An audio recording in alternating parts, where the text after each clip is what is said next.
2024년 3월 31일 주님 부활 대축일 난미사 제1독서 사도행전의 말씀입니다. 그 무렵 베드로가 입을 열어 말하였다. 여러분은 요한이 세례를 선포한 이래 갈릴레아에서 시작하여 온 유다 지방에 걸쳐 일어난 일과 하느님께서 나자렛 출신 예수님께 성령과 힘을 부어주신 일을 알고 있습니다. 이 예수님께서 두루 다니시며 좋은 일을 하시고 악마에게 짓눌리는 이들을 모두 고쳐주셨습니다.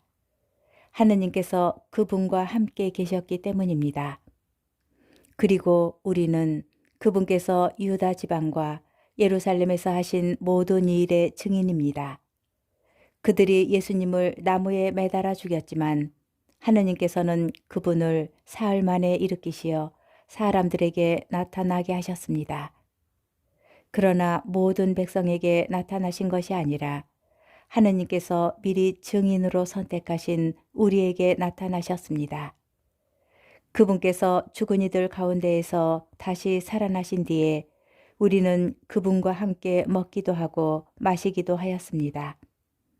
그분께서는 하느님께서 당신을 산 이들과 죽은 이들의 심판관으로 임명하셨다는 것을 백성에게 선포하고 증언하라고 우리에게 분부하셨습니다.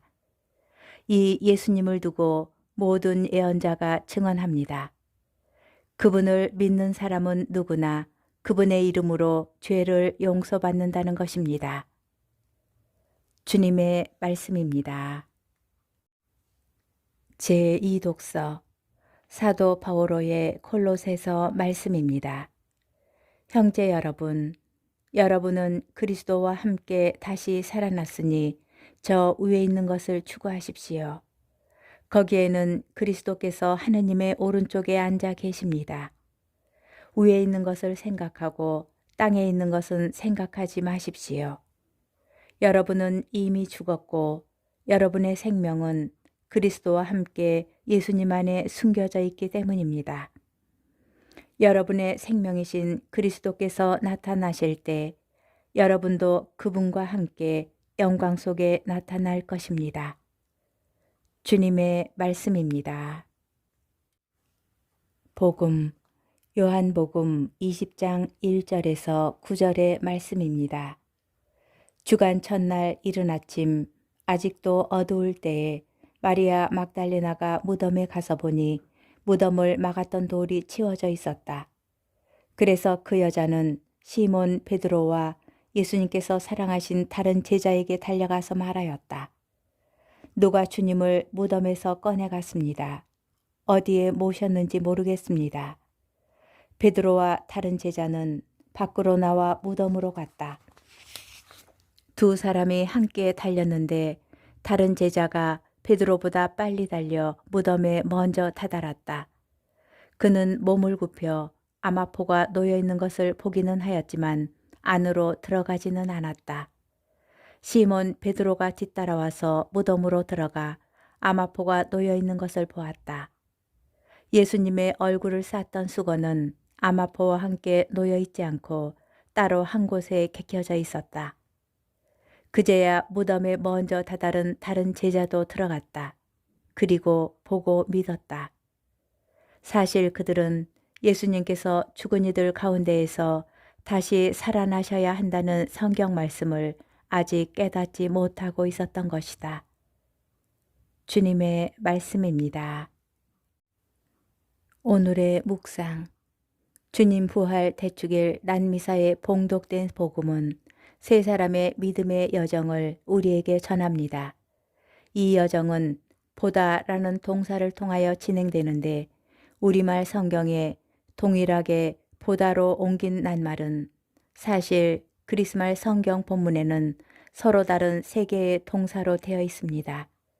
처음에 등장하는 동사는 블레포입니다.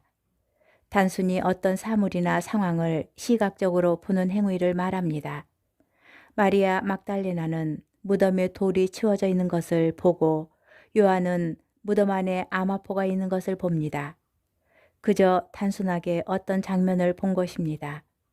두 번째 동사는 세오레오인데 무엇인가를 유심히 바라보는 것, 살펴보는 것을 의미합니다. 조금 늦게 도착한 베드로는 무덤 안에 들어가 아마포와 수건이 놓여있는 상태를 유심히 살펴봅니다. 앞뒤 상황을 고려하며 지금 이 상황이 무엇을 의미하는지 눈여겨보는 것입니다. 세 번째 동사는 호라오입니다. 베드로와 뒤이어 무덤에 들어간 요한은 보고 믿습니다. 이때의 봄은 단순히 시각적인 기능을 넘어서서 보이지 않는 것까지 믿고 이해하는 인식의 행위를 의미합니다. 이러한 세 개의 동사를 통하여 오늘 복음은 등장인물들이 처음에는 단순히 보는 것에서 시작하여 상황을 유심히 살펴보는 단계로 발전하고 마지막으로는 본 것을 통하여 보이지 않는 것까지 믿게 되는 은총의 다다름을 알려줍니다. 보여주시는 것을 그대로 믿을 수 있는 것은 은총입니다. 보여주어도 믿지 못하는 경우가 너무도 많기 때문입니다.